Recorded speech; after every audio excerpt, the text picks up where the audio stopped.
So I say, well, everyone's not creative, and everybody goes, oh, that's terrible. It's like, it's not so terrible. It's not self-evident that you would curse someone with high levels of creativity. You know, you hear very frequently people say things like, everyone's creative. It's like, that's wrong, okay? It's wrong. It's just as wrong as saying that everyone's extroverted.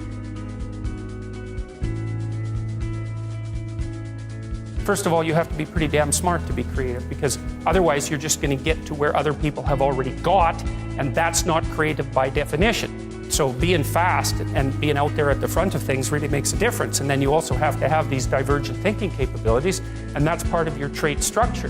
And creative people are really different than non-creative people.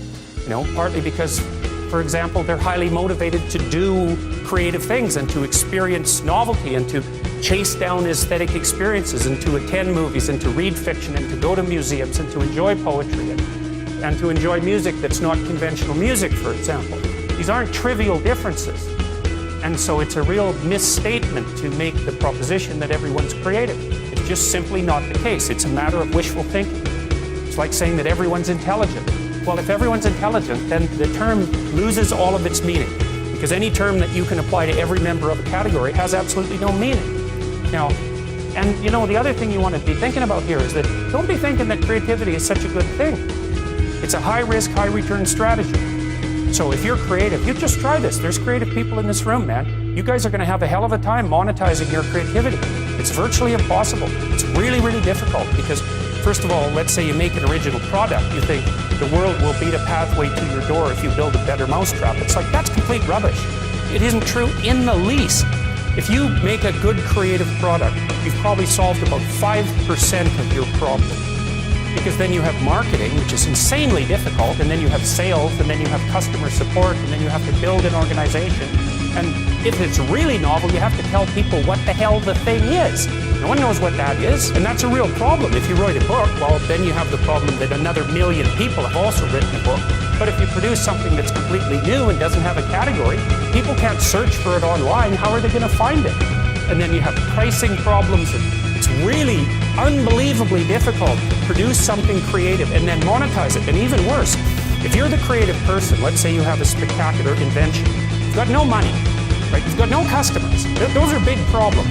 And so maybe you go and you find a venture capitalist. We start with family and friends, because that's how it works. You raise money for your product. You raise money from your family and friends.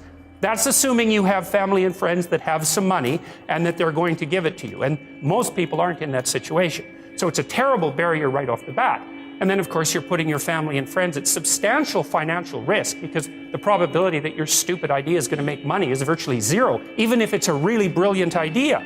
And so then let's say, well, you get past family and friends and you get venture capitalists involved, because that's often the next step. There's steps in building a business. Family and friends, angel investor, that's some rich guy that you happen to meet, some man or some way, who's into this sort of thing and is willing to provide you with some money to get your product off the ground. Well, how much of your product is that person going to take?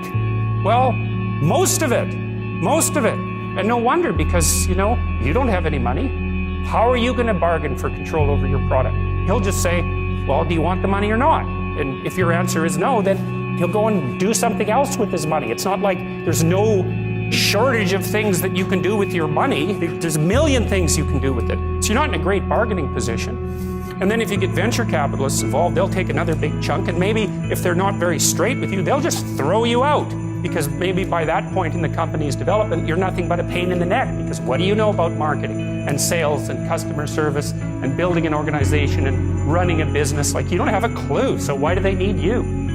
So even if you're successful at generating a new idea and you put it into a business, the probability that you, as the originator of the idea, are going to make some money from it is very, very low. So don't be thinking that creativity is something you would want to curse yourself with. Now, you know, it's not all bad, because it opens up avenues of experience for creative people that aren't available to people who aren't creative. But it definitely is a high-risk, high-return strategy. You know, so the overwhelming probability is that you will fail. That's why a dragon hoards gold. It's like, what's up with that? Well, it'll eat you. And it will. But it has gold. Well, so what do you do about that? Because it's paradoxical demands. Well, what you want to do is face the dragon and get the damn gold. That's what you want to do.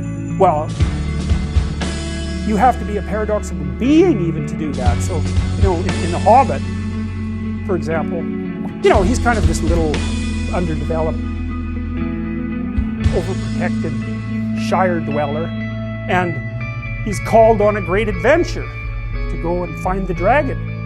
And he has to become a thief in order to manage it. Well, that's pretty weird, you know. It's like, well, it's because as a good citizen, he's just not enough to conquer a dragon. He has to also become a bad citizen in some sense. He has to incorporate the part of himself that's monstrous, let's say, and develop that and hone it.